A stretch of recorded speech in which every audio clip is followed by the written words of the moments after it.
तो hello guys, कैसे हो आप सभी। आई होप आप सभी अच्छे होगे, सभी एकदम मौज मस्त होगे। गाइस स्वागत है आप सभी का एक न्यू एपिसोड में। तो गाइस चलिए बिना किसी देरी के बढ़ते अपने एपिसोड की तरफ। एपिसोड की स्टार्टिंग में हम देखते हैं लाइम अपनी क्लोन बॉडी के साथ अपनी मैजिक स्किल्स की प्रैक्टिस कर रहा होता है। तभी उसका सबसे बड़ा भाई आल्ब्रिम आने लगता है। लाइम तुरंत ही अपनी क्लोन बॉडी को वहाँ से गायब कर देता है और तुरंत ही अपने भाई के पास जाता है। लाइम का बड़ा भाई बोलता है, लाइम तुम लोगों को इम्प्रेस करने में काफी अच्छे हो, सभी लोग तुमसे काफी ज्यादा खुश हैं कि तुम मैजिक में कितने अच्छे हो। तभी लाइम बोलता है, अरे भाई आप ये क्या बोल रहे हो, मैं इतना भी कुछ खास नहीं। तभी आल्ब्रिम बोलता है, ऐसी बात है लाइम, तुमने फ्यूचर में क्या बनने का सोचा है। हम लाइम को देखते हैं जो कि सोचने लगता है, ये है आल्ब्रिम, हमारी फैमिली का सबसे बड़ा बेटा और हैमिल्टन फैमिली का अगला हेड। इसे डर है कि कहीं मैं अगला हेड ना बन जाऊं। तभी वो आल्ब्रिम से बोलता है, मैं दरअसल कुछ ऐसा करना चाहता हूँ जिससे मैं अपने पैरों पे खड़ा हो सकूं। तभी आल्ब्रिम बोलता है, अगर ऐसी बात है तो मैं तुम्हें कल ही हंटर गिल्ड से इंट्रोड्यूस करवा दूंगा। हम देखते हैं लाइम भी इस चीज से थोड़ा बहुत तो खुश हो जाता है। तभी अगले दिन का सीन दिखाया जाता है जहाँ लाइम हंटर गिल्ड के सामने खड़ा होता है। वो बताता है, हंटर गिल्ड एक ऐसी जगह है जहाँ के हंटर्स बीस्ट और मॉन्स्टर्स को हंट करके यहाँ इकट्ठे होते हैं और अपना रिवॉर्ड पाते हैं। ये बोलते वो हंटर गिल्ड के अंदर घुस जाता है। हम देखते हैं सभी लोगों से काफी घूर घूर कर देख रहे होते हैं क्योंकि सभी लोगों की नजरों में तो वो तो एक बच्चा ही होता है। तभी लाइम सीधा गिल्ड मास्टर के पास जाता है और बोलता है, क्या आप गिल्ड मास्टर हैं। गिल्ड मास्टर बोलता है, तुम जरूर लाइम हैमिल्टन होगे, मिस्टर आल्ब्रिम ने तुम्हारे बारे में बताया था, लेकिन यहाँ तुम्हारा कोई स्टेटस काम नहीं आएगा। मैं तुम्हें प्रॉपर टेस्ट करूंगा क्योंकि हंटिंग कोई बच्चों का खेल नहीं है।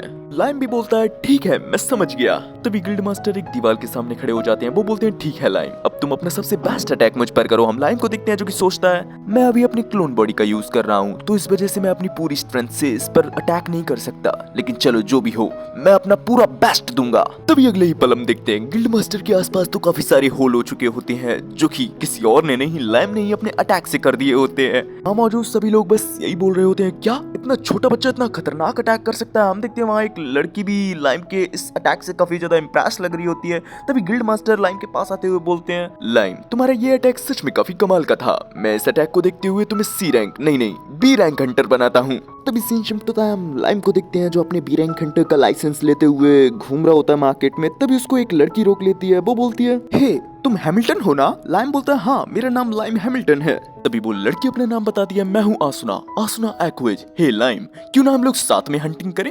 हंटिंग बहुत डेंजरस जॉब है, मुझे लगता है हमें साथ में काम करना चाहिए। हम लाइम को देखते हैं जो कि सोच रहा होता है, ये लड़की थोड़ी ज्यादा ही अजीब है पर बात भी ये सही कर रही है, चलो इसकी बात मान ही लेता हूँ। ये बोलते हुए वो दोनों एक दूसरे से हाथ मिलाने लगते हैं। लाइम बोलता है, मुझे तुम्हारे संग काम करने में खुशी होगी। आसुना भी बोलती है, मुझे भी। तभी अगले सीन में हम देखते हैं लाइम और आसुना एक फॉरेस्ट में आए होते हैं। लाइम आसुना से बोल रहा होता है, आसुना हम लोग तो हंटर गिल्ड से कोई जॉब लेके आई नहीं है। आसुना बताती है, वो इसलिए क्योंकि ए रैंक क्या उससे ऊपर के लोग ही हंटिंग की जॉब्स लेते हैं और बी रैंक क्या उससे नीचे के लोग। तभी हम देखते हैं वहाँ एक बुल्फ मॉन्स्टर आ जाता है जिसको देखकर आसुना बोलती है, ऐसे मॉन्स्टर्स को ढूंढते हैं जिनको ठिकाने लगाकर हम लोग उनसे इनाम कमाते हैं। तभी हम देखते हैं देखते ही देखते वहाँ बहुत सारे बुल्फ मॉन्स्टर आ जाते हैं जो कि उन्हें चारों तरफ से घेर लेते हैं। अब तो आसुना भी थोड़ी बहुत डर रही होती है, लेकिन हम लाइम को देखते हैं जो कि बिल्कुल भी डरा हुआ नहीं होता। वो बोलता है, चलो अब बहुत हो गया, अब इन मॉन्स्टर्स को देख ही लिया जाए। ये बोलते हुए वो काफी सारे ग्रोम नाम के एलिमेंटल स्पिरिट्स को समन कर लेता है, लेकिन वो आते साथ ही उन बुल्फ मॉन्स्टर के मुंह में फंस जाते हैं। तभी हम देखते हैं वो लोग थोड़े गुस्सा होने लगते हैं, वो अपना साइज बढ़ाने लगते हैं और बुल्फ मॉन्स्टर्स की तो हालत खराब होने लगती है। इसी चीज का फायदा उठाते हुए लाइम और आसुना अटैक करके उन सभी बुल्फ मॉन्स्टर का खेल खत्म कर देते हैं। तभी अगले सीन में हमें हंटर गिल्ड का सीन दिखाया जाता है जहाँ काफी सारे बुल्फ मॉन्स्टर ठिकाने लगे पड़े होते हैं। गिल्ड मास्टर बोल रहे होते हैं,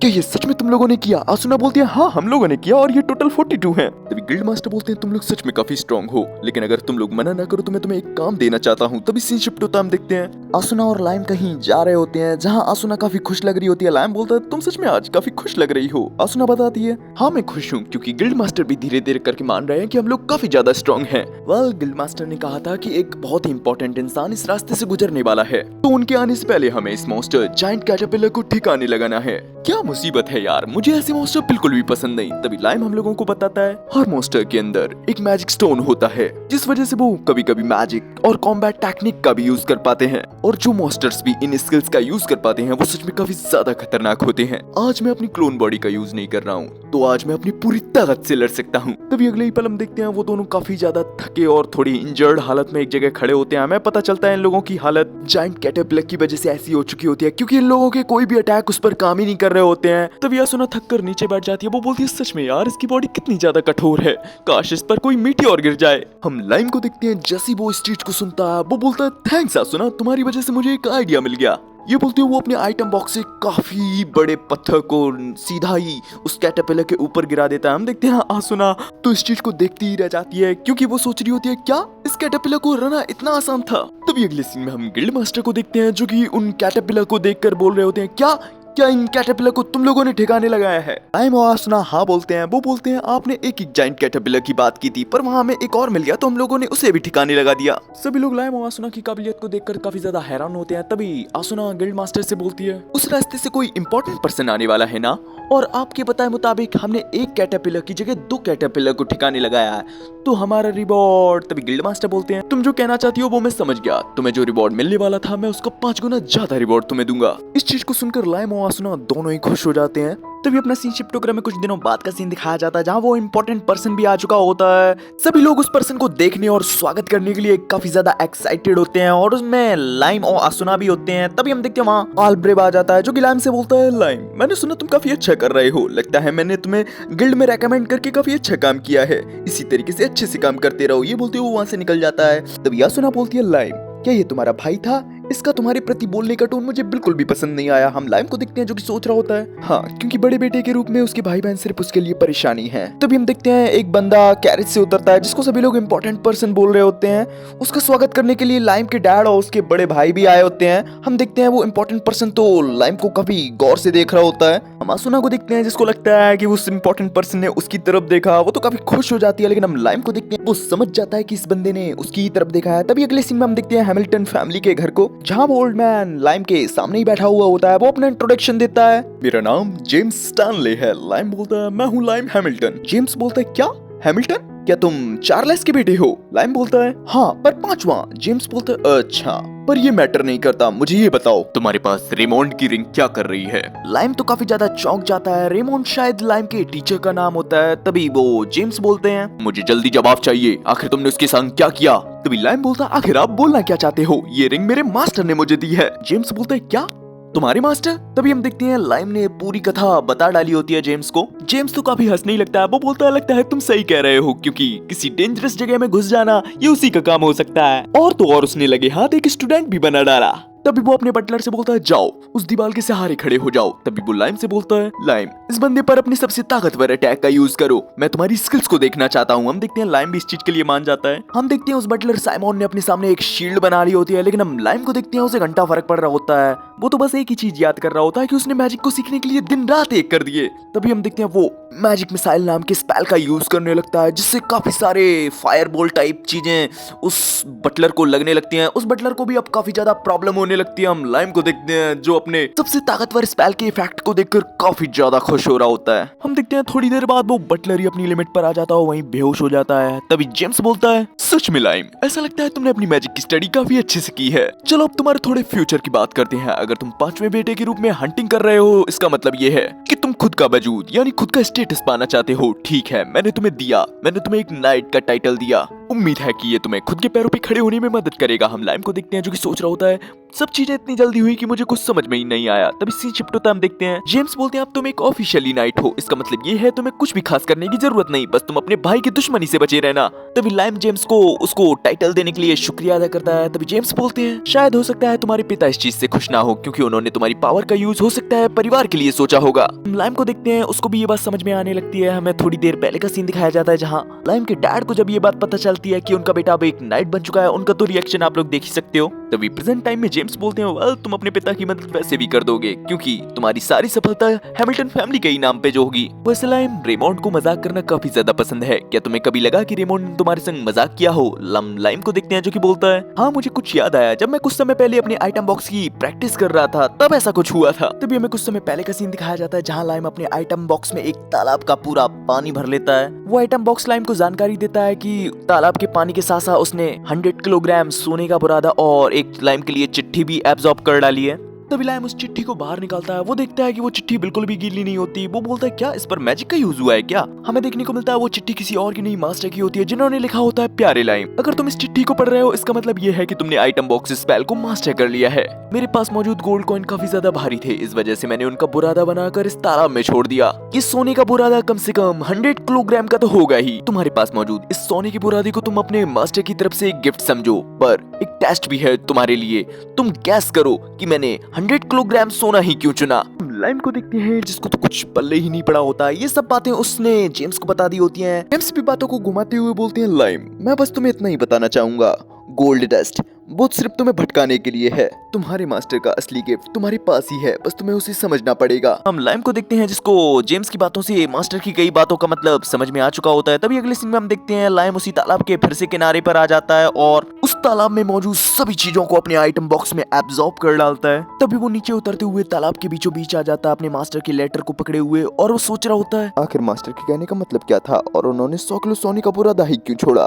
कहीं रुको, अगर मैं मास्टर के छोड़े हुए सारे के सारे सोने के बुरादे को पानी से अलग करके इस तालाब में डाल दूं तो हम देखते हैं वो ऐसा ही करता है। हम देखते हैं जैसे ही सारा सोने का बुरादा उस सूखे तालाब में गिरता है वैसे ही वहाँ एक फॉर्मेशन एक्टिवेट होने लगती है और उस फॉर्मेशन से एक अंडरग्राउंड एरिया का गेट खुल जाता है। हम लाइम को देखते हैं जो कि बोलने लगता है, मास्टर आप भी ना, मैं तो इसे कभी ढूंढ ही नहीं पाता। ये बोलते हुए वो उस अंडरग्राउंड एरिया में आने लगता है। हम देखते हैं उसे अपने सामने एक ग्रीमोर और एक लेटर देखने को मिलता है। लाइम उस लेटर को उठा के पढ़ता है जिसमें मास्टर ने लिखा होता है, प्यारे लाइम ये तुम्हारा असली ग्रेजुएशन गिफ्ट है, मैं तुम्हें एक मैक्सिमम लेवल का ग्रीमोर देता हूँ। मैं इस ग्रीमोर का इस्तेमाल नहीं कर सकता, मैं उम्मीद करता हूँ तुम इसका इस्तेमाल कर सको। हम लाइम को देखते हैं जो कि उस ग्रीमोर को देखते हुए बोलने लगता है, आखिर ये कैसा ग्रीमोर होगा, पर छोड़ो मैं बहुत मेहनत करूंगा इस ग्रीमोर के स्पेल को सीखने के लिए। हम लाइम को देखते हैं जो कि पूरी रात उस ग्रीमोर के स्पेल को सीखने के लिए मेहनत करने लगता है। पहले तो वो फेल भी हो रहा होता है बट सुबह होते होते वो उस स्पेल को सीख भी जाता है। अभी लाइम बोलता है, आखिरकार मैंने कर ही दिया, पर रुको, एक दरवाजा। ये बोलते वो उस दरवाजे के अंदर चला जाता है। वो उस दरवाजे के अंदर जाकर उस ग्रीमोर को पढ़ता है जिसमें लिखा होता है, दूसरी दुनिया एक ऐसा स्पेल है जो कि कास्टर को एक अलग ही जगह पर पहुंचा देती है। इसमें कास्टर के पास जितनी ज्यादा स्किल और मैजिक पावर होगी इसका साइज भी उतना ही बड़ा होगा और कोई भी कास्टर की बिना परमिशन के इस जगह के ना अंदर जा सकता है और ना ही बाहर जा सकता है। और अगर इस स्पेल का यूजर इस स्पेल को मास्टर कर लेता है तो इसके अंदर रखे सामान भी गायब नहीं होंगे। लाइम बोलता है, सच में यार ये स्पेल तो काफी कमाल का है, बिल्कुल आइटम बॉक्स की तरह, बस इसमें लिविंग बिंग्स भी रखे जा सकते हैं। यार सच में ये तो एक कमाल की चीज हाथ लग गई, ये तो एक मेरे सीक्रेट बेस की तरह हो गया। सच में आपका बहुत बहुत शुक्रिया मास्टर। तभी अपना सीन शिफ्ट होकर हमें एक महीने बाद का सीन दिखाया जाता है जहाँ लाइम और आसुना एक फ्रॉग मॉन्स्टर से लड़ रहे होते हैं। तभी लाइम अपने एलिमेंटल स्पिरिट्स सैलेमेंडर को समन करता है जो कि तादाद में काफी ज्यादा होते हैं, जो कि सीधा ही उस फ्रॉग मॉन्स्टर पे अटैक कर देते हैं। हम लाइम को देखते हैं जो कि आसुना को लेकर दूसरी दुनिया के गेट में घुस जाता है और जैसे ही उन्हें सही मौका मिलता है वो लोग फिर से उस फ्रॉग मॉन्स्टर पे अटैक करने के लिए बढ़ने लगते हैं। तभी अपना सीन शिफ्ट होता है, हम देखते हैं लाइम ने उस फ्रॉग मास्टर के मैजिक स्टोन को गिल्ड मास्टर को दे दिया होता है। गिल्ड मास्टर बोलते हैं, सच में लाइम तुम काफी कमाल के हो, इस मॉन्स्टर को हराने में तो ए रैंक हंटर्स को भी काफी प्रॉब्लम होती है। हम आसुना को देखते हैं जिसके बारे में गिल्ड मास्टर ने कुछ नहीं कहा होता है, इस वजह से वो थोड़ी उदास हो जाती है। गिल्ड मास्टर बोलते हैं, आसुना तुम्हारा भी बहुत बहुत शुक्रिया। तभी आसुना बोलती है, नहीं नहीं आपको मेरे लिए बुरा महसूस करने की कोई जरूरत नहीं है, मैं जानती हूँ लाइम काफी ज्यादा स्ट्रॉन्ग है, मुझे भी स्ट्रॉन्ग बनना होगा। तभी गिल्ड मास्टर बोलते हैं, अगर ऐसी बात है तो तुम्हें लाइम की फैमिलियर बन जाना चाहिए। लाइम बोलता है, फैमिलियर? ये तो हंटर्स मॉन्स्टर्स के साथ कॉन्ट्रैक्ट करते हैं उसको कहते हैं ना। तभी गिल्ड मास्टर बताते हैं, कॉन्ट्रैक्ट करने के लिए सिर्फ मॉन्स्टर्स का ही होना जरूरी नहीं है, वो तो एडवेंचरस अपने कॉम्बैट एडवांटेज के लिए ऐसा करते हैं। तभी आसुना पूछती है, तो आखिर कॉन्ट्रैक्ट होने के बाद क्या होता है? गिल्ड मास्टर बताते हैं, कॉन्ट्रैक्ट होने के बाद तुम अपने मास्टर की किसी भी ऑर्डर को मना नहीं कर सकती। और तो और जैसे जैसे मास्टर की पावर्स इंप्रूव होती हैं वैसे वैसे उसके फैमिलियर की एबिलिटीज भी इंप्रूव हो जाती हैं जिससे वो फैमिलियर अपने मास्टर की रक्षा कर सके। आसुना बोलती है, क्या सच में एबिलिटी इंप्रूव हो जाती है? हे लाइम चलो हम लोग मास्टर फैमिलियर कॉन्ट्रैक्ट करते हैं। लाइम बोलता है, आसुना क्या तुम इसके लिए श्योर हो, क्योंकि इसके बाद तुम मेरी किसी भी बात को मना नहीं कर पाओगी। तभी आसुना बोलती है, मुझे इससे कोई एतराज नहीं है, मैं जानती हूँ तुम काफी अच्छे पर्सन हो और अगर तुमने कुछ ऐसा वैसा ऑर्डर दिया भी तो भी मुझे तुम्हारे ऑर्डर से कोई एतराज नहीं है। लाइम बोलता है, तुम्हें पता भी है तुम क्या बोल रही हो? तभी आसुना बोलती है, अरे चलो छोड़ो भी, चलो कॉन्ट्रैक्ट करते हैं। हम देखते हैं हंटर गिल्ड में मौजूद सभी लोग उन्हीं दोनों को काफी गौर से देख रहे होते हैं। तभी हम देखते हैं गिल्ड मास्टर लाइम और आसुना का कॉन्ट्रैक्ट करवाने लगते हैं। वो लाइम से बोलते हैं, लाइम अपना हाथ आगे करो और आसुना इसके हाथ पर किस करो। हम देखते हैं अपना लाइम तो काफी ज्यादा ब्लश कर रहा होता है, वहीं आसुना तो काफी ज्यादा ग्लो कर रही होती है और देखते ही देखते उन दोनों का मास्टर एंड फैमिलियर कॉन्ट्रैक्ट भी कंप्लीट हो जाता है। हम आसुना को देखते हैं जो तुरंत ही लाइम के पीछे आ जाती है। लाइम बोलता है, आखिर तुमने ये कैसे किया? आसुना बताती है, जैसे ही हमारा कॉन्ट्रैक्ट कंप्लीट हुआ मुझे एक यूनिक स्किल मिली जिससे मैं काफी तेजी से मूव कर सकती हूँ। तभी गिल्ड मास्टर बोलते हैं, क्या एक यूनिक स्किल? तभी हम लाइम को देखते हैं जो कि बोल रहा होता है, मास्टर ऑफ फैमिलियर कॉन्ट्रैक्ट, ये सच में काफी कमाल का है, मैं इसके बारे में और जानना चाहता हूँ। तभी आसुना बोलती है, इसके लिए मेरे पास एक आइडिया है। तभी अगले सीन में हम देखते हैं लाइम और आसुना के एक दोस्त के घर आए होते हैं। आसुना बता रही होती है, ये है मेरी दोस्त आओई और ये भी एक बेहतरीन हंटर है। तभी आओई बोलती है तुम्हारा नाम लाइम है ना? असुना ने मुझे तुम्हारे बारे में सब कुछ बता दिया है। तभी असुना बोलती है लाइम मैं तुम्हें मिस आओई को रेकमेंड करूंगी, इनकी कॉम्बैट एबिलिटी काफी कमाल की है। तभी लाइम बोलता है मिस आओई आपको पता है ना इसके बाद मेरे सारे ऑर्डर आपको मानने पड़ेंगे। हम आओई को देखते हैं। वो बोलती है जिस हिसाब से मुझे असुना ने तुम्हारे बारे में बताया मुझे कोई एतराज नहीं है इससे। अभी अगले सीन में हम गिल्ड का सीन देखते हैं जहाँ आओई के साथ लाइम का कॉन्ट्रैक्ट हो चुका होता है। हम गिल्ड मास्टर को देखते हैं वो तो सदमे में ही होते हैं। तभी लाइम बोलता है आओई तुम्हें कौन सी यूनिक स्किल मिली है? तभी आओई वहाँ से जाते हुए बोलती है थोड़ी देर यहाँ वेट कीजिए मैं अभी आके बताती हूँ। तभी थोड़ी देर बाद जैसी वो आती है वो अपने हाथों में सैंडविच लेकर आई होती है। सभी लोग काफी ज्यादा हैरान होते हैं कि ये सैंडविच लेकर क्यों आई है। तभी आओई वहाँ मौजूद एक इंजर्ड पर्सन को एक सैंडविच खाने को लिए देती है। हम देखते हैं वो बंदा जैसे ही उस सैंडविच को खाता है उसकी सारी इंजरीज ठीक हो जाती हैं। तभी आओई बताती है मेरी यूनिक स्किल कुकिंग है जिससे लोगों की इंजरीज भी ठीक हो सकती हैं। हम देखते हैं सभी लोग नारे लगाने लगते हैं सच में यार ये स्किल काफी कमाल की है। तभी अपना सीन शिफ्ट हो जाता है। हम देखते हैं जेम्स और लाइम एक दूसरे के आमने सामने बैठे होते हैं। जेम्स बोल रहा होता है लाइम हमारे जैमिल किंगडम की रानी आ रही हैं मिस स्कारलेट। लाइम बोलता है पर वो यहाँ क्यों आ रही हैं? जेम्स बताता है तुम मात्र 12 साल की उम्र के हो पर तुम ए रैंक एडवेंचर बन चुके हो, 11 स्पेल को एक साथ यूज कर सकते हो और तो और आप एक ऐसे मास्टर हो जिसके सभी फैमिलियर के पास एक यूनिक स्किल है। प्रिंसेस स्कारलेट आप में काफी रुचि रखती हैं पर उनकी सबसे ज्यादा रुचि आपके फैमिलियर्स में है। मुझे लगता है आपको उनको अपने फैमिलियरों का एक डेमोन्स्ट्रेशन दिखाना चाहिए। हम लाइम को देखते हैं जिसकी सटक जाती है। वो बोलता है मिस्टर जेम्स मेरे फैमिलियर्स सिर्फ फैमिलियर्स ही नहीं है वो मेरे दोस्त भी हैं, तो मैं ऐसा वैसा कुछ नहीं करूंगा जिससे उन लोगों को परेशानी हो, तो प्लीज मेरी बात को समझिए मैं इस चीज के लिए मना करता हूँ। जेम्स बोलता है तुम्हें पता है ना हम लोग प्रिंसेस की बात कर रहे हैं। लाइम बोलता है मुझे पता है पर फिर भी मैं अपनी बातों से नहीं हटूंगा। तभी जेम्स बोलते हैं ठीक है मैं तुम्हारी बात को समझ गया अब तुम यहाँ से जा सकते हो। हम देखते हैं लाइम भी वहाँ से चला जाता है। तभी हम देखते हैं जेम्स वहाँ मौजूद एक मेड के सामने झुक जाता है। वो बोलता है मुझे माफ कीजिएगा मिस। तभी वो लेडी बोलती है इसमें तुम्हारी कोई गलती नहीं थी, वो लड़का सच में काफी इंटरेस्टिंग है, मैं देखना चाहती हूँ क्या ये चीज वो मेरे मुंह पर भी बोल पाता है। और गाइज इसी सीन के संग हो जाता है अपना ये एपिसोड यहीं फिनिश। आप लोगों को एपिसोड कैसा लगा कमेंट में जरूर बताना एंड चैनल पे नए हो और अभी तक सब्सक्राइब नहीं किया प्लीज चैनल को सब्सक्राइब कर लो यार, जिससे मेरे न्यू एपिसोड न्यू अपडेट्स का नोटिफिकेशन आप लोगों को पहले से पहले मिलता रहेगा और मेरे को भी सुकून मिलता रहेगा। तो गाइज मिलता हूँ आप लोगों से नेक्स्ट एपिसोड में, तब तक के लिए बाय बाय सायोनारा, ख्याल रखिए अपना।